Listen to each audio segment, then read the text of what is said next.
Welcome to the Kill Count, where we tally up the kills in all our favorite horror movies. I'm James A. Janice, and today we're talking about Friday the 13th Part 2, released in 1981, just a year after the original. The first sequel in the series is the film that introduces Jason Voorhees as the killer, but don't get too excited just yet. He still hasn't found his hockey mask, so he stumbles around looking like a rejected Klansman most of the time. Seriously, look at that pillowcase. Dude looks straight out of that Jonah Hill scene in Django. As you can imagine, Jason's motivation is revenge for the death of his mother, whose motivation was revenge for the death of Jason, which sounds paradoxical, but fuck it, let's get down to the kills.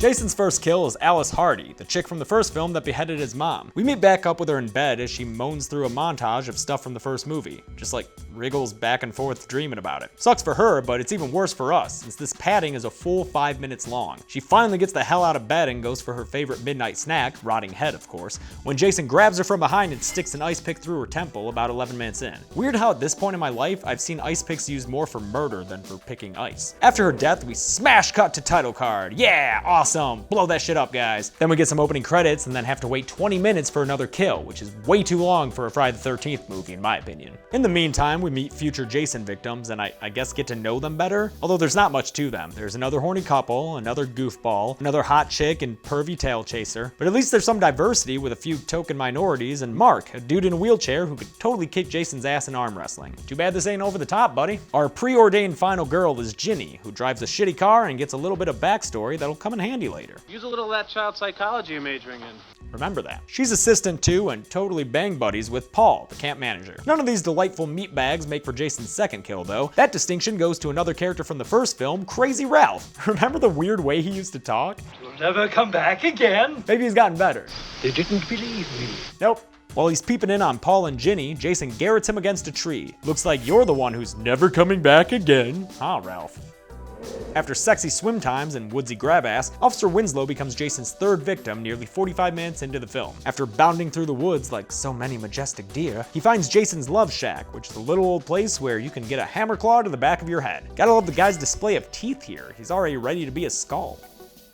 Back at the camp, Paul, Ginny, and all the unnamed and minority characters head off to the town bar, leaving only victims behind, so the kills really start to pick up. Terry, the chick who gets fashion tips from Padme in Attack of the Clones, goes for a skinny dip and gets her clothes stolen by pervert Scott. He winds up in a tree for no goddamn reason, and then becomes Jason's fourth kill after a classic machete throat slit. Ice picks and hammer claws are great, Jason, but you can't forget your fundamentals. A little bit later, Terry comes to cut him down and presumably gets killed off screen, but my rule here is to not count the kill until we see the body, so onward we go. Now we're down to 4 horny kids alive at the camp, and not a one of them knows how to close a window. Sadly, the next one to go is chair-bound hunk Mark as he waits for Vicky to finish, preparing herself, I guess? From an angle that doesn't make any sense, since Mark would clearly see him, Jason swings a machete into Mark's face an hour into the film. Kinda got it lodged in there deep, huh, Jason? Better go get it back. Oh wait, you can't, because Mark hilariously rolls backwards down an absurd amount of stairs that, like, where did those come from? The unintentional comedy of his death is capped off by a zoom in and a white flash. Jason heads back inside to interrupt a surprisingly PG-13 sex scene, which, fun fact, is that way because the actress was underage at the time.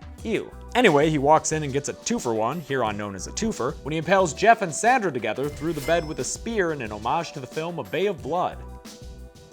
The last teen for Jason to kill off is good-natured Vicky, who spent all her time in this movie very subtly hitting on Mark. Want to take me on? I only want your fingers. What do you want to play for? Position.